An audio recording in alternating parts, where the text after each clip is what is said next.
एक गांव में औरतों की चोटी काटने की घटना होने लगी थी। जैसे ही रात होती, एक चुड़ैल अपने हाथ में खंजर लेकर आती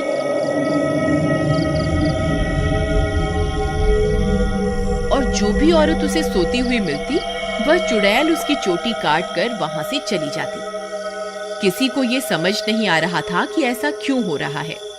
फिर एक दिन, अरे भगवान, अपने बालों को छुपा कर रखो। पूरे गांव में चोटी काटने की घटना बढ़ती ही जा रही है। कहीं उस चुड़ैल की नजर तुम्हारे लंबे बालों पे चली गई तो वो तुम्हारी चोटी काट कर ले जाएगी। अजी, आपको घबराने की कोई जरूरत नहीं है।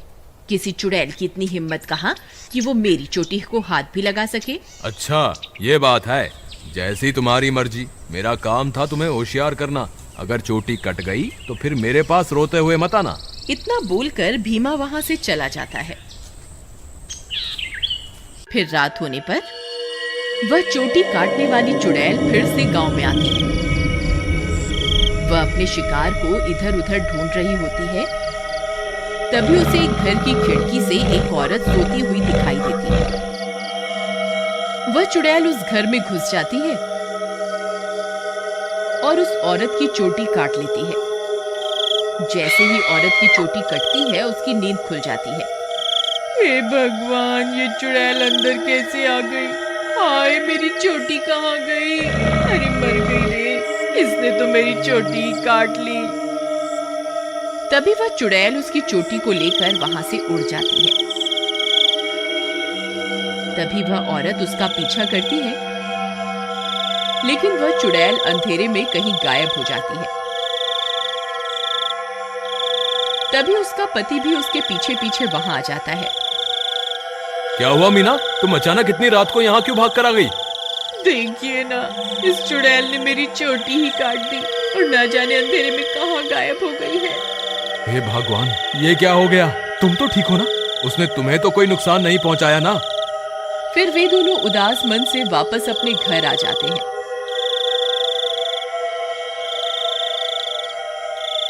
अगले दिन सुबह होने पर मीना की चोटी कटने की बात पूरे गांव में फैल जाती है। सब लोग उस चुड़ैल के बारे में बातें कर रहे होते हैं। फिर भीमा को अपनी पत्नी की फिक्र होती है, तो वह अपने घर की ओर चल देता है। घर पहुंचकर वह अपनी पत्नी के कमरे में जाता है तो देखता है कि उसकी पत्नी अपने बालों को संवार रही होती है। अरे सुमन, तुम्हें पता चला? कल रात को मेरे दोस्त मोहन की पत्नी की चोटी उस चुड़ैल ने काट ली। मुझे तो तुम्हारे लिए बहुत डर लग रहा है, कहीं वो चुड़ैल यहाँ ना आ जाए। अजी, हमें घबराने की कोई जरूरत नहीं। आप डरिए मत, मुझे कुछ नहीं होगा। सुमन, तुम्हारे बाल तो दिन ब दिन लंबे ही होते जा रहे हैं। पहले तो ये इतनी तेजी से नहीं बढ़ रहे थे। ये अचानक से इन्हें क्या हो गया? अजी, मैं अब अपने बालों की कुछ ज्यादा ही देखभाल कर रही हूँ ना, इसलिए। ठीक है, ठीक है, तुम अपना ख्याल रखा करो। मैं अपने दोस्त मोहन से मिलकर आता हूँ।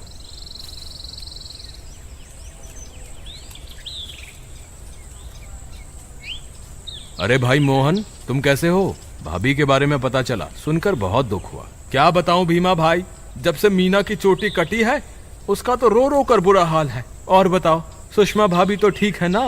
अब तुम्हें भाभी का बहुत ज्यादा ख्याल रखना होगा, कहीं चुड़ैल उन्हें अपना अगला शिकार न बना ले। तुम सही कहते हो भाई, मुझे भी बहुत फिक्र हो रही है। ठीक है, अब मैं चलता हूँ। तुम अपना और मीना का ध्यान रखना। फिर इतना बोलकर भीमा वापस अपने घर आ जाता है।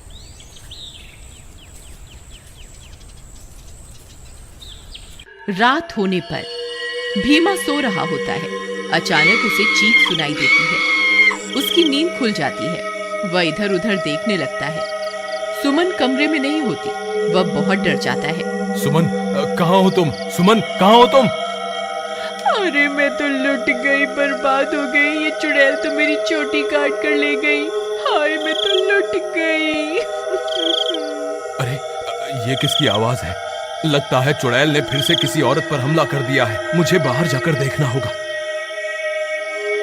फिर वह भागकर बाहर जाता है और देखता है कि बाहर कुछ गांव वाले खड़े होते हैं। वह उनके पास जाता है। क्या हुआ भाई? ये चीख पुकार कैसी थी? क्या हुआ? सब ठीक तो है ना? नहीं भाई, अभी अभी चुड़ैल इस बेचारी की चोटी काटकर अंधेरे में गायब हो गई। हे भगवान, सुमन तुम कहाँ हो?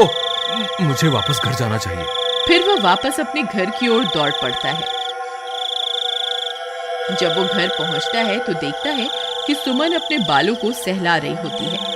वह उसे देखकर हैरान हो जाता है। सुमन, तुम कहाँ चली गई थी? तुम्हें पता है अभी चुड़ैल ने फिर से किसी की चोटी काट ली। क्या तुम्हें बिल्कुल भी डर नहीं लग रहा? सुमन उसकी बातों को अनसुना कर देती है और खुशी खुशी अपने बालों को सहलाती रहती है। सुमन के बाल अब और भी लंबे हो चुके होते हैं। ये क्या सुमन, तुम्हारे बाल तो एक दिन में ही इतने लंबे हो गए, ये कैसे हो सकता है? भीमा सुमन के बाल देखकर घबरा जाता है। उसे समझ नहीं आता कि आखिर ये सब चल क्या रहा है। फिर अगले दिन सुमन के बालों की लंबाई की चर्चा पूरे गांव में फैल जाती है। सब लोग उसके बालों के बारे में बातें कर रहे होते हैं। अरे भाई, जब जब चुड़ैल किसी की चोटी काटती है तब तब भीमा की पत्नी के बालों की लंबाई बढ़ जाती है। मुझे तो लगता है भीमा की पत्नी ही चोटी काटने वाली चुड़ैल है। भीमा उन सारे गांव वालों की बातें सुन रहा होता है। उसे कुछ समझ नहीं आता कि वह अब क्या करे। फिर वह अपने दोस्त मोहन के पास मदद मांगने जाता है। मोहन भाई, मुझे लगता है सुमन ही चुड़ैल है जो गांव में सबकी चोटी काट रही है। तुम ऐसा क्यों कह रहे हो भाई? भाई, जब जब किसी की चोटी कटती है तब तब सुमन की बालों की लंबाई बढ़ जाती है। और कल जब चुड़ैल का हमला हुआ तब सुमन अपने बिस्तर पर भी नहीं थी, फिर अचानक पता नहीं कहां से आ गई। अगर ऐसा है तो हमें कुछ ना कुछ करना होगा। तुम आज रात को सोने का नाटक करना, फिर जैसे ही भाभी घर से निकले तुम उसका पीछा करना, तब दूध का दूध और पानी का पानी हो जाएगा। मोहन भाई, तुम भी मेरे साथ मेरे घर चलो, तुम वहीं छुप जाना, फिर हम इसे रंगे हाथों पकड़ेंगे। ठीक है, चलो फिर।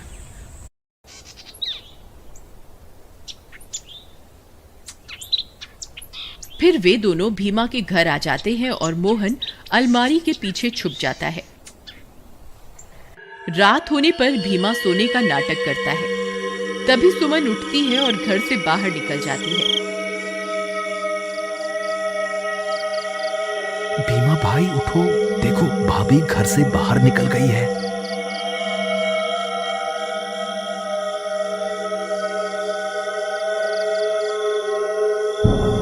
सुमन थोड़ी दूर जाते ही चुड़ैल में बदल जाती है और अपने शिकार की तलाश करने लगती है। भीमा और मोहन की आंखें फटी की फटी रह जाती हैं। भीमा भाई, तुम्हारा शक सही निकला, तुम्हारी बीवी तो चुड़ैल निकली। मोहन भाई, अब क्या करें? ये जरूर अपने शिकार की तलाश में निकली होगी। अगर हमने इसे नहीं रोका तो आज ये फिर से किसी की चोटी काट लेगी। लेकिन भीमा भाई, भाभी सबकी चोटियां क्यों काट रही है? मुझे क्या पता भाई, जब तू अपनी भाभी से मिलेगा तो पूछ लियो। चलो इसका पीछा करते हैं। थोड़ी दूर उसका पीछा करने पर चुड़ैल एक जगह पर रुक जाती है। फिर वह इधर उधर अपने शिकार की तलाश करने लगती है। तभी चुड़ैल की नजर एक घर पर पड़ती है और वह उस घर में घुस जाती है। वहां उसे एक औरत सोती हुई दिखाई देती है। भीमा भाई, भाभी तो एक घर में घुस गई, अब क्या करें? अरे बेवकूफ, ये भाभी भाभी क्या लगा रखा है? इस वक्त वो तेरी भाभी नहीं है, वो एक चुड़ैल है। चलो हम भी इसके पीछे चलते हैं। अरे वाह, इसके बाल तो बहुत लंबे हैं, आज इसे ही अपना शिकार बनाऊंगी। तभी भीमा और मोहन वहां पहुंच जाते हैं। रुक जाओ भाभी, मैं आपको ऐसा नहीं करने दूंगा। ए चुड़ैल, वहीं के वहीं रुक जा, नहीं तो तुझे जान से मार देंगे। देखो सुमन, तुम ये ठीक नहीं कर रही हो, तुम्हें अभी के अभी ये सब रोकना होगा। ए मूर्ख इंसान, मैं कोई तेरी सुमन नहीं हूँ, मैं एक चुड़ैल हूँ। बस मुझे थोड़े और बालों की जरूरत है, फिर मैं महाशक्तिशाली बन जाऊंगी। फिर हर तरफ सिर्फ मेरा ही राज होगा। भीमा भाई, तुम इसे बातों में उलझाओ, मैं पीछे से जाकर इसकी चोटी काट दूंगा। फिर भीमा चुड़ैल को अपनी बातों में उलझाता है। तभी मोहन चुपके से चुड़ैल के पीछे पहुंच जाता है और उसकी चोटी काट देता है। अरे मर गई रे, ये तूने क्या कर दिया?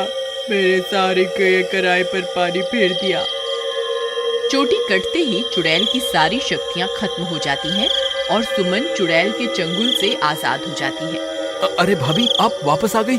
मोहन भैया, आपका बहुत बहुत धन्यवाद। आपकी वजह से मुझे इस चुड़ैल से मुक्ति मिल गई। भीमा भी अपनी पत्नी को वापस पाकर खुश हो जाता है और वे दोनों फिर से एक साथ रहने लगते हैं। इस तरह गांव वालों को चोटी काटने वाली चुड़ैल से छुटकारा मिल जाता है और सब गांव वाले हंसी खुशी रहने लगते हैं।